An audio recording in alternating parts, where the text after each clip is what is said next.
एक गांव में एक साधु रहता था। वह सारा दिन राम नाम जपता रहता था और ढोलकी बजाकर कीर्तन करता रहता था।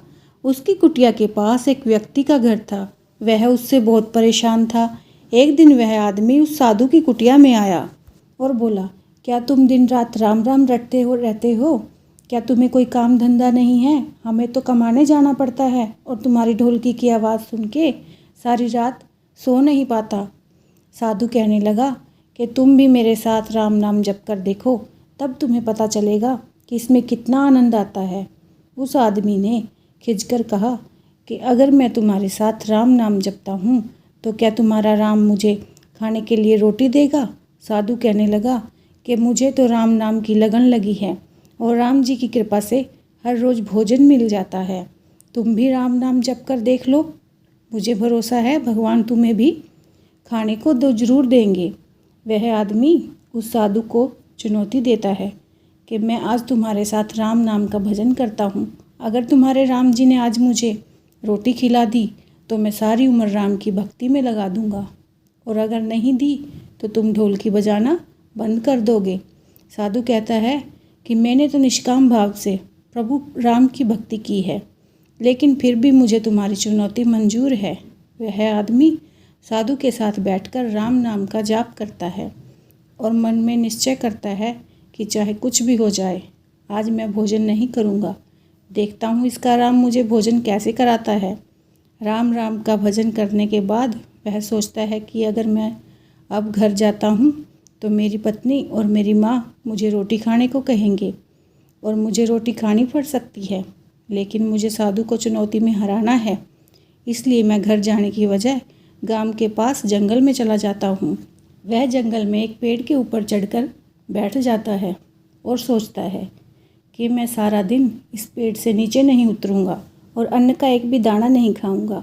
इस तरह से साधु को हरा दूंगा और उसका यह ढोलकी बजाना बंद हो जाएगा। कुछ देर बाद जंगल से एक बंजारों की टोली गुजरती है। उन्हें बहुत भूख लगी होती है। बंजारों का सरदार कहता है कि आग जलाकर यहीं पर खाना बना लो, अब खाना खाकर ही आगे बढ़ेंगे। खाना बनकर तैयार हो जाता है।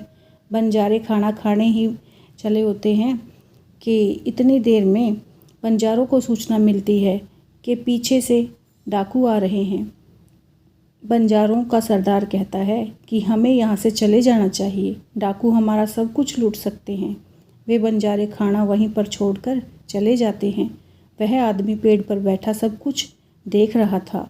कुछ समय बाद डाकू वहाँ पर पहुँचते हैं। भोजन को देखकर डाकू कहते हैं कि खुशबू तो बहुत अच्छी आ रही है, यह भोजन किसने बनाया है और बनाने के बाद खाया क्यों नहीं? यह हमें फंसाने के लिए कहीं कोई किसी की चाल तो नहीं? हो सकता है इस भोजन में जहर हो। उसी समय डाकू को सरदार की नज़र पेड़ पर बैठे उस व्यक्ति पर पड़ती है। वह उसे नीचे आने का आदेश देता है। डाकू उस व्यक्ति से पूछते हैं, हमें मारने के लिए क्या भोजन तुमने बनाया है? वह बेचारा विनती करता है कि मैंने यह भोजन नहीं बनाया और इसमें जहर भी नहीं है, यह भोजन बंजारों का बनाया है।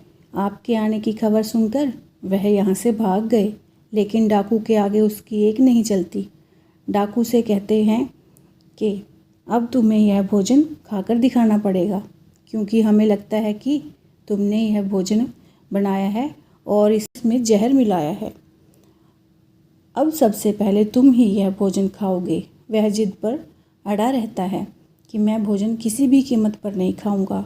डाकू का शक और गहरा हो जाता है। वह बंदूक की नोक उसके सिर पर रख कर कहते हैं, तुझे यह भोजन खाना पड़ेगा, नहीं तो गोली खानी पड़ेगी। उसके भोजन करने के बाद डाकू ने उसे छोड़ दिया। अब उसे विश्वास हो गया कि बंजारों को और डाकू को राम जी ने ही भेजा है। वह वहाँ से सीधा साधु की कुटिया में जाता है और जाकर साधु के चरणों में प्रणाम करता है। उसने साधु को सारा वृत्तांत सुनाया। अब साधु से भी ज़्यादा उसे राम नाम की लगन लग गई और उसने अपना पूरा जीवन प्रभु राम जी को समर्पित कर दिया।